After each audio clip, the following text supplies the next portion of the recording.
the internet, a vast digital web connecting billions of devices worldwide, enabling instant communication and access to information. But what if one day it all just vanished? This is that story.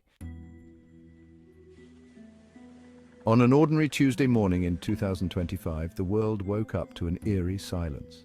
No notifications, no emails, no social media updates. At first, many assumed it was a local outage, a routine glitch that would soon be fixed. But as hours passed, a chilling realization began to set in. The entire global internet had gone dark. Music intensifies.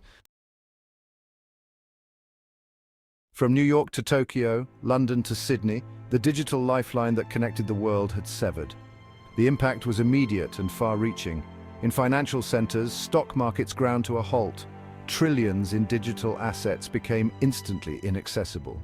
Panic spread like wildfire through trading floors as brokers watched helplessly while fortunes evaporated. Hospitals, reliant on cloud-based patient records, scrambled to piece together critical medical histories. In emergency rooms across the globe, doctors and nurses fought against time, trying to recall vital information from memory.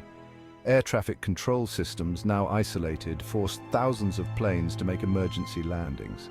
The skies, usually crisscrossed with contrails, fell eerily silent as aircraft were grounded worldwide. Even basic utilities like water and electricity, managed by internet-dependent smart grids, began to falter in some regions. Cities plunged into darkness one by one as power plants struggled to maintain stability. As the hours ticked by, the situation grew dire. People crowded around radios, desperate for information. Phone lines, overwhelmed by the sudden surge in usage, became jammed, cutting off another vital link. Neighbors who had never spoken now huddled together, sharing what little news they could gather. As panic spread, governments worldwide declared states of emergency.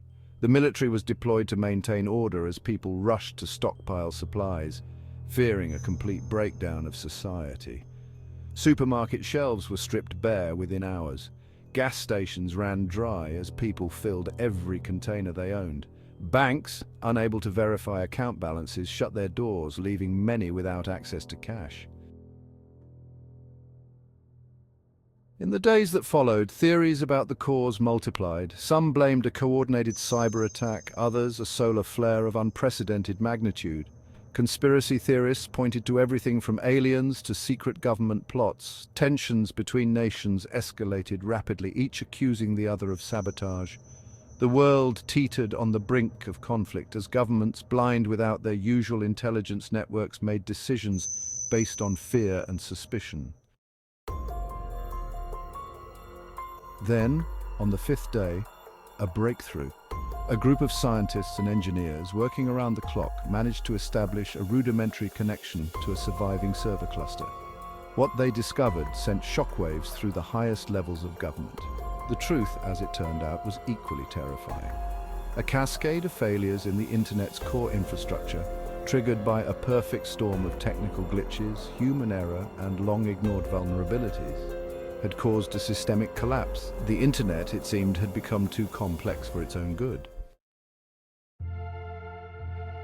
As weeks turned into months, society began to adapt to a post-internet world. Paper maps and phone books made a comeback. Libraries saw a surge in visitors seeking information. Local communities formed tighter bonds, organizing face-to-face gatherings and town halls. But the loss was immeasurable. Decades of digital knowledge, from scientific research to personal memories, vanished into the ether. Families wept over lost photos and videos. Scientists mourned years of data. Artists grieved for digital masterpieces now gone forever. Global trade, heavily reliant on digital systems, contracted sharply. Supply chains, once finely tuned by algorithms, fell into disarray. Shortages of food and medicine became commonplace, leading to social unrest in many parts of the world. Education systems, caught unprepared, struggled to function without online resources. Universities scrambled to recreate lost research, while schools returned to chalk and blackboards. It would take years to rebuild a new, more resilient global network, but slowly humanity adapted. New systems emerged, built with redundancy and offline capabilities. A generation grew up valuing face-to-face connections while still working to reclaim the benefits of global connectivity. the world that emerged would never be the same. The Great Disconnection, as it came to be known, served as a stark reminder of humanity's deep dependence on technology and the fragility of the systems we take for granted. In the end, it raised profound questions. In our rush to connect everything, had we made ourselves more vulnerable than ever before? Had we sacrificed resilience for convenience? And most importantly, how could we ensure that such a catastrophe never happened again?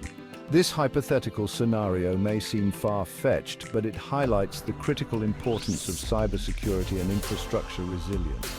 As our world becomes increasingly interconnected, the need to protect and maintain these vital systems grows ever more crucial. Because sometimes it's only when something disappears that we truly understand its value. And in the case of the internet, that value was nothing less than the connective tissue of modern civilization itself.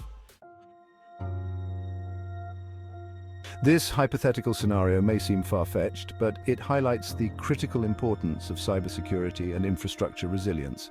As our world becomes increasingly interconnected, the need to protect and maintain these vital systems grows ever more crucial, because sometimes it's only when something disappears that we truly understand its value. And in the case of the internet, that value was nothing less than the connective tissue of modern civilization itself. In a world more connected than ever, are we prepared for the day when those connections fail? Or will we only realize what we've lost when it's too late to get it back? The choice and the responsibility is ours.